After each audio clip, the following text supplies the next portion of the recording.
అప్పలరాజు గారి మాజీ మంత్రి కుటుంబానికి జరిగినటువంటి అన్యాయానికి వాళ్ళతో మాట్లాడడానికి వాళ్ళని కలవడానికి వెళ్తా ఉన్నారు.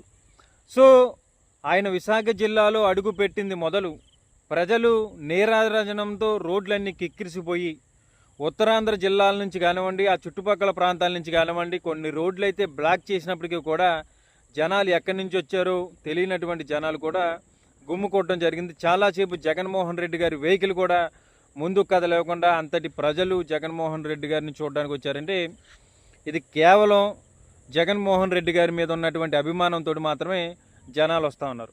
సో 2 రోజుల క్రితం జగన్మోహన్ రెడ్డి గారి పర్యటన ఉంటుందని తెలుసుకొని అక్కడ ఉన్నటువంటి పోలీస్ డిపార్ట్మెంట్ వాళ్ళు ఎవరైనా సరే జనాలు వస్తే వాళ్ళ మీద కేసులు పెడతాం, వాళ్ళని అరెస్ట్ చేస్తాం అని చెప్పేసి ఒక హెచ్చరిక కూడా చేయింది.